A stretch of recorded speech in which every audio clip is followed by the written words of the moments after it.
Hello मेरे प्यारे दोस्तों। आज मैं आपको बताने वाला हूँ ओबिलिया के जीवन चक्र के बारे में। ये जो ओबिलिया का जीवन चक्र होता है बहुत ही स्ट्रगल लाइफ होता है, जिसमें मेल और फीमेल जाइगोट का निर्माण करके पॉलिप और मेड्यूसा अर्थात ओबिलिया का निर्माण करते हैं। इनमें जो फॉर्मेशन होता है बहुत सी स्टेज में पाया जाता है।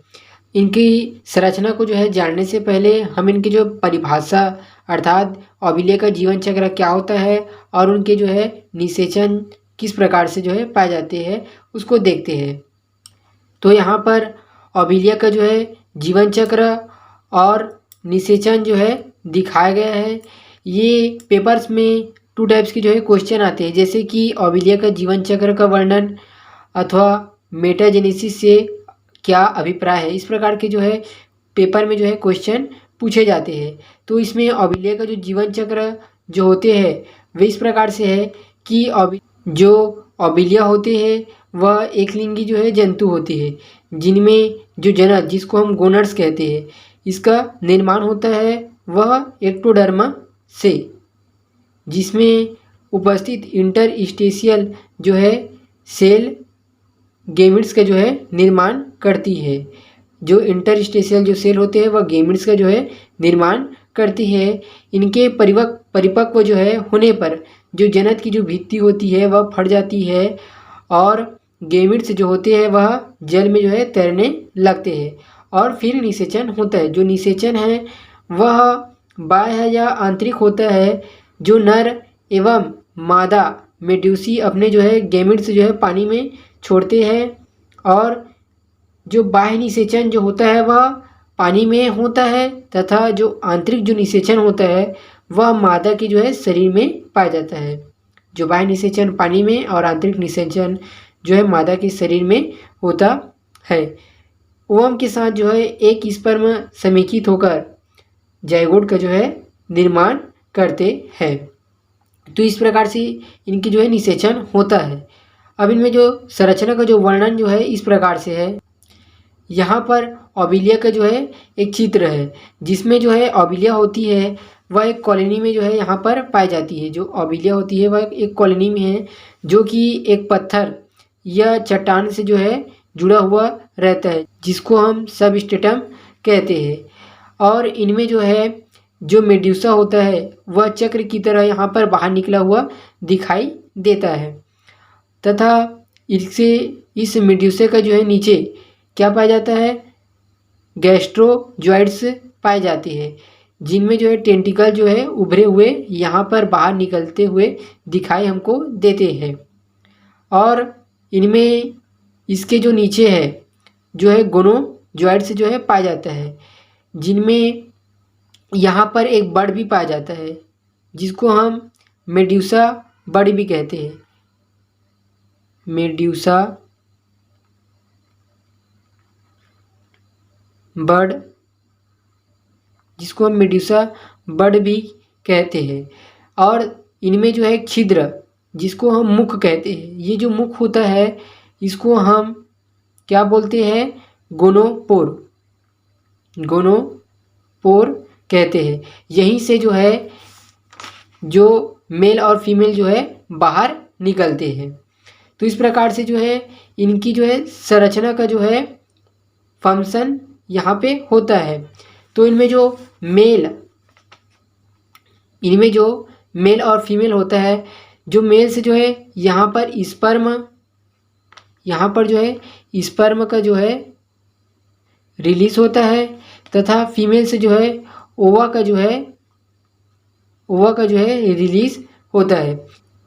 तो यहाँ पर स्पर्म और ओवा का फर्टिलाइजेशन होकर जाइगोट का यहाँ पर निर्माण होता है। यहाँ पर जाइगोट का निर्माण होता है और ये जो जाइगोट होता है वह 2 सेल्स में विभाजित हो जाते हैं। यहाँ पर क्लीवेज की अवस्था आ जाती है।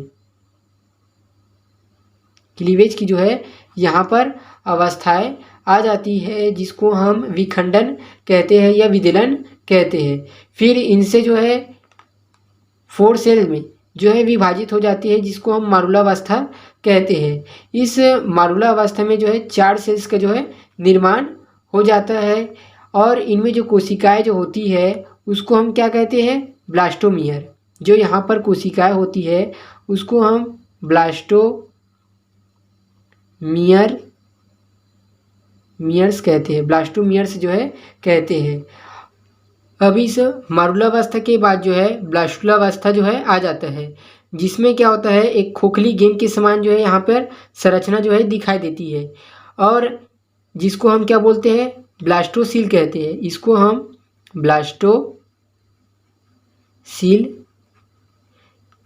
कहते हैं।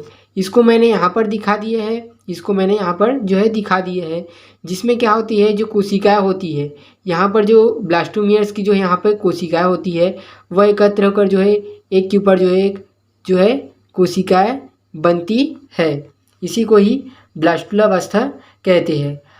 अब इस ब्लास्टुलावस्था के बाद जो है गैस्ट्रुलावस्था आ जाता है, जिसमें क्या होता है कि जो भीतर की जो कोशिकाएं होती है, जो यहाँ पर जो भीतर की, जैसे कि ये जो कोशिका है भीतर की, तो इस भीतर की जो कोशिका है वह यहाँ पर बाहर की ओर, और जो बाहर की जो यहाँ पर जो कोशिकाएं होती है वह भीतर की ओर जो है घूमना चालू हो जाती है।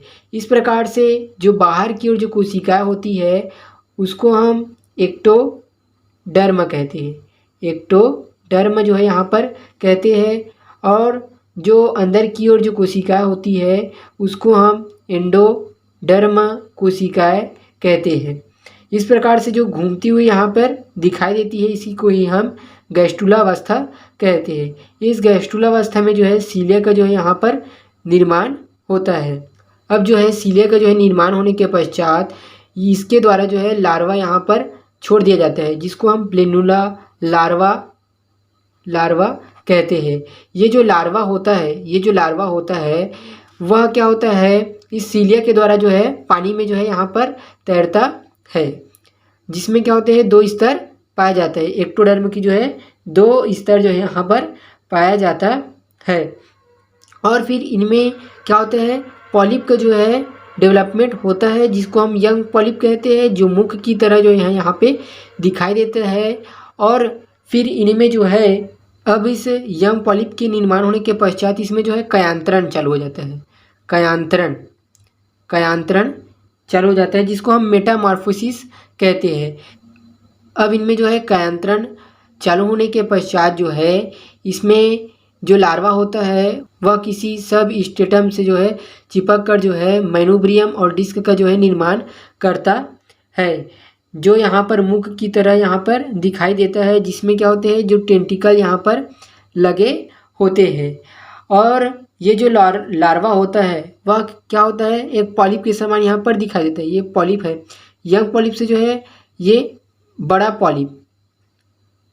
पॉलिप की तरह जो है दिखाई देता है, जिसको हम क्या कहते हैं, हाइड्रोला कहते हैं। इसी को ही हम यहाँ पर हाइड्रोलावस्था भी बोल सकते हैं। इस प्रकार से जो है यहाँ पर डेवलपमेंट होकर जो है मेड्यूसा का जो है निर्माण करता है, अर्थात ओबिलिया का जो है निर्माण हो जाता है।